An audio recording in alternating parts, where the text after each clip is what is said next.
Hey everybody, this is the Sliders Review, and I'm here today to talk to you about Crisis on Infinite Earth Part 1.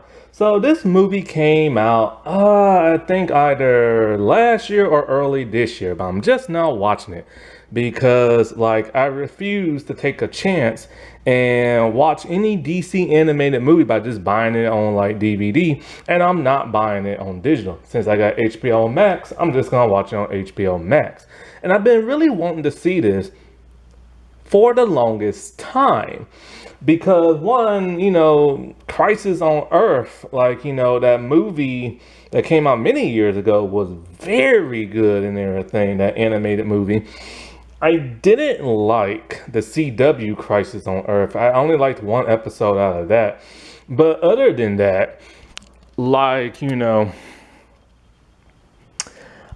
I was hoping that this would be a really good movie. I mean, you got double gangers, you got alternate Earths, the world's coming to an end.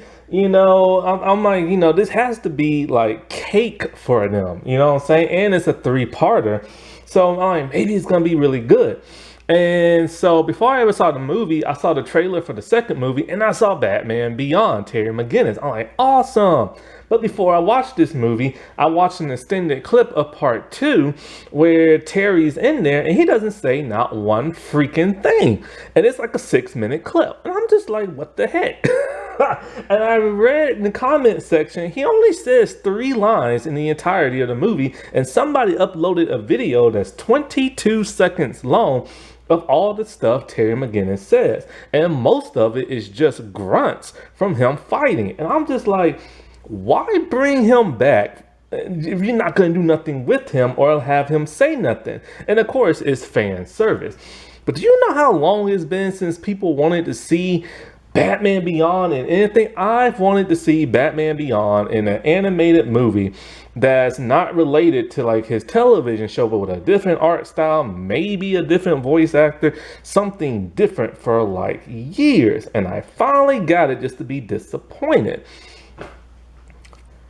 And when I finally decided to watch part 1 and everything, I am very conflicted in everything in a disappointing kind of way. It was just a very pointless, boring movie. And I was so confused. First, here's the thing. There are things about it I like and things I don't. Maybe this will be, one of those videos I say, this is the things I like and this thing I don't, like my thoughts on it and stuff. So basically, the first thing that I liked about this was I liked the stuff that dealt with Barry in his personal life. Although it was pointless for the movie and it slowed things down, I was actually okay with it, and I was okay with that part of it being boring and everything. Why? Because it was a nice Flash story. He got to be with Iris. They got to grow old together. He helped the League fight like a Mazo and everything. And it showed why the Flash, no matter which version of it is always that compassionate character of the Justice League and everything. And that whole part with the Flash and the Mazo and Iris, it reminded me something of Justice League Unlimited.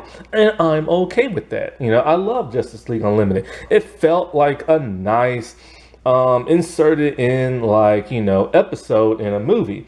However, I'm not here to watch an episode in a movie. This should have been about Crisis on Infinite Earths. And see, the problem with this movie is just the Tomorrowverse altogether. But not only that, but DC Warner Brothers. It's like DC Warner Brothers does not want a win.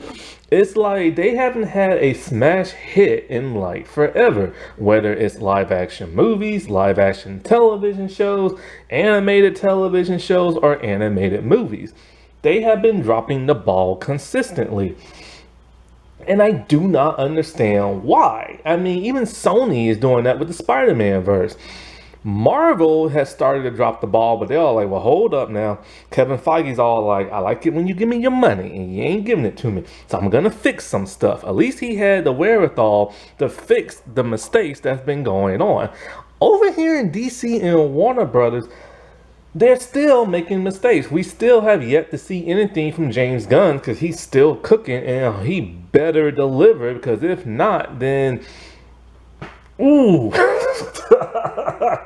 he's pretty much probably going to be done at DC if he doesn't deliver with that Superman movie. And so, like, with the Tomorrowverse, I've said this before. I hate the Tomorrowverse. I do not own not one single movie in the Tomorrowverse. I do not like no movie in the Tomorrowverse. Part of the reason why I don't like the Tomorrowverse is that, one, I hate the way the animation look. It's flat, it's dull, it's boring, and it looks like it's 2D cardboard cut out and just slapped into the movie and everything. There's no real depth to it. There's no real flair to it. It's just as flat can be. And for some bizarre reason, there are some fans that love that animation style. I can understand if you like it for like one movie and they experiment for one, maybe two movies, but not their entire like continuity of movies and stuff. And it's just the most unimpressive animation style I've seen in a very long time and stuff. Another reason why I'm not a fan of Tomorrowverse is because, well, the voice acting is always hit or miss now. I forget the name of the guy who took over as like voice casting director, but he's no Andrea Romano. I tell you that right here, right now. Like, I remember he started casting for like the DC short films from back in the day, from like 20 years ago and stuff. And he did a pretty good job in casting there. But once he took over full time, this dude has been hit or miss. Like, Matt Bomer has a very cool voice. I remember he voiced Superman, and I did not like that because his voice is too deep. I know he played Larry on Doom Patrol, and he was really good as that. But him as Barry Allen, his voice just doesn't work with Barry for some bizarre reason. You need a lighter sounding voice and stuff. Also, Jason Ackles, I hate his Batman voice to death. Like, I like Jason Ackles in live action, and he was great as Jason Todd, the Red Hood. But as Batman, something's just not working with his voice. And this isn't been the first time. There's been a couple of other animated movies where Batman voice just doesn't do it for me, like Anson Mount in that Injustice movie and stuff. I didn't like the art style of that. I didn't like the voice casting in that. However, Anson Mount, I've said this before, he looks like a live action Bruce Wayne. So that's why I'm cool if he plays Bruce Wayne in live action. But he needs to work on his Batman voice. And some of the other characters here are hit and miss. But then when it comes to, like, let's say animation, I forgot to mention, Martian Manhunter has the worst design. He is as flat can be. I get it, they want his costume to look like the skin on his body, because that's basically what it is. But it's so flat and unimpressive. Another reason why I don't like the Tomorrowverse is because, well, they're just making up their own stories. They'll probably take like a comic book title and maybe the premise of it, but they'll just rework the entire thing, coming up with their own stuff. I don't like that because of the simple fact I was having a blast learning about the comics from the older movies and stuff. They weren't always faithful. They were deviations, but they were still better than what it is right now. Just like this Crisis movie. I'm pretty freaking sure, like, all this stuff does not happen in the comic. I'm pretty sure Supergirl is not Harbinger. I'm pretty sure we don't get to see Barry Allen living out his life and everything. And it's just like a bunch of other crap. And it's just like they're really slowing this movie down just to bank out a trilogy. But why in the world? They will make money, of course, but it's pointless and it's unnecessary. And the DC animated movie was so much better 20 years ago. Once they went to that whole New 52 thing, it just killed it. Like, it just ruined it and everything. because the what was it, the DC AM or whatever they were calling it, I just call it the New 52 movies. They just wasn't working after a while. Not only that, but a lot of these characters don't act the way they normally you think they would be portrayed. Like Hal Jordan.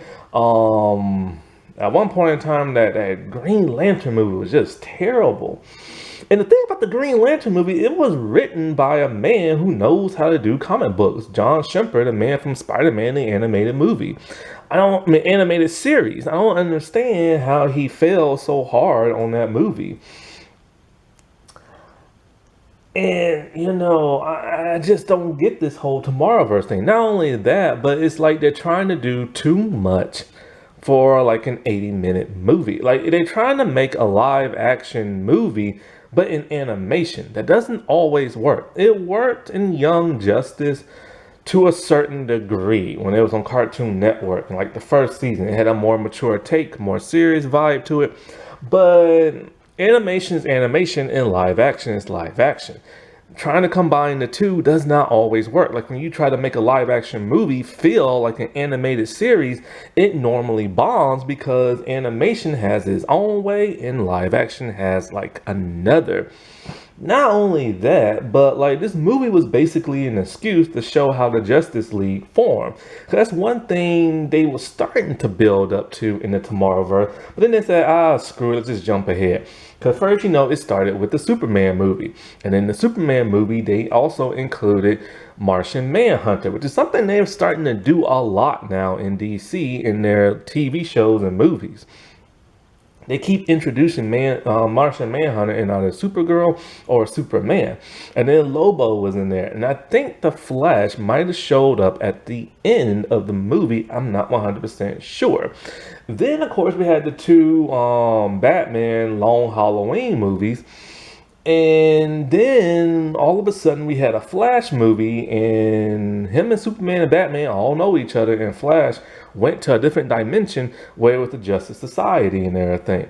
Then all of a sudden we get like what was it, like a Green Lantern movie, and all of a sudden the Justice League has been formed, and it's like, when? They just completely bum rushed that and everything. So in this movie, it's kind of an excuse. Now, when it comes to this movie, it is confusing because, when it comes to Infinite Earths and the Crisis and stuff, it's parallel dimensions. That's the whole thing of it.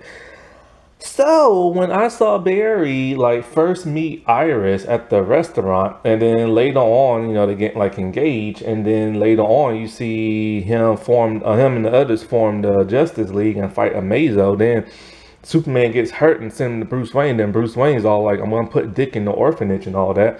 I assume all those were parallel dimensions and everything. But no, it was just him going back and forth in time.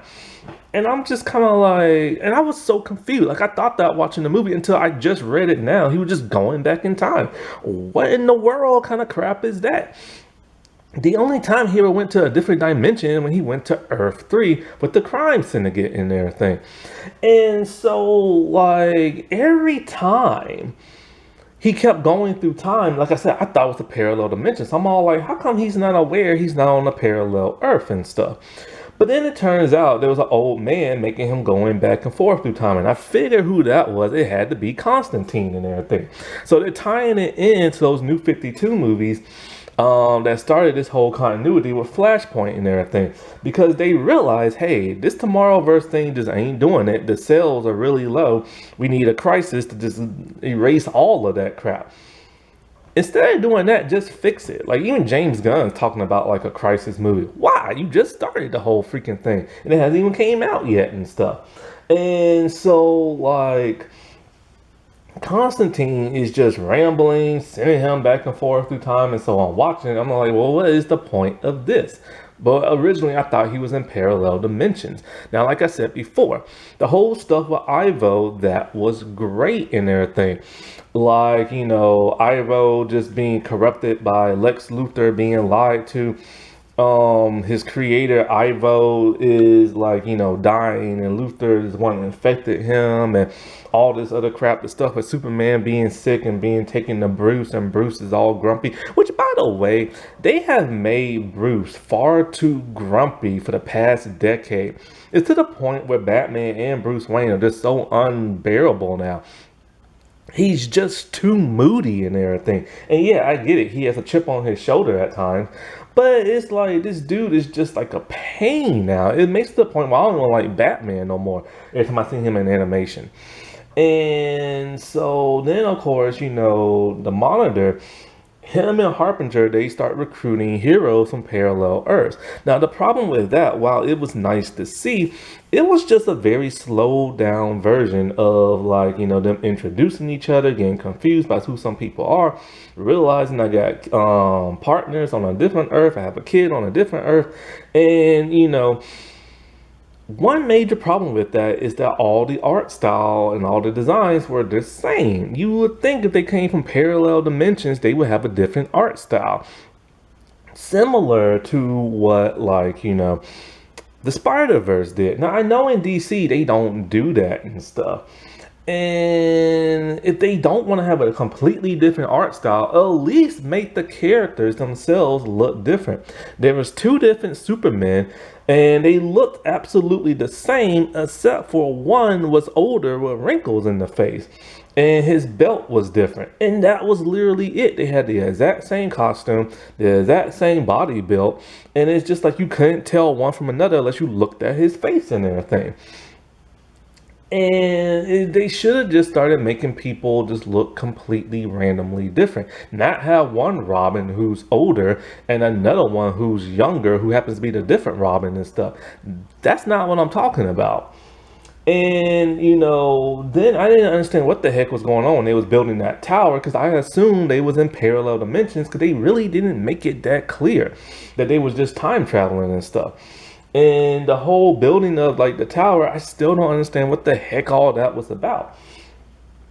Then there's the stuff with Supergirl, her being Harbinger for some bizarre reason. Because we know her and Barry are supposed to die and everything, but it is so confusing. So we know history's being rewritten, and no, not, and then also, like, you know, to where the, what was it, the 31st century, I think, is completely different now and being rewritten. So Brainy 5 is gone and everything, and she's all upset, and other worlds are like collapsing on themselves and being destroyed and everything. And it's just kind of like, I've seen this before done a million times better, even when they didn't stick to the comics. This was just embarrassing and everything. And I'm so glad that Tomorrowverse is ending, and whatever new is going to come from this, I'm not even interested in watching it no more, because DC animation is just like pointless now. It's not good. Everything from their cartoon shows to their movies, it's like they don't want a win. Mufasa did not die for this. I'm so pissed I could flip a table. Alrighty, well, I'll talk to y'all later. Bye.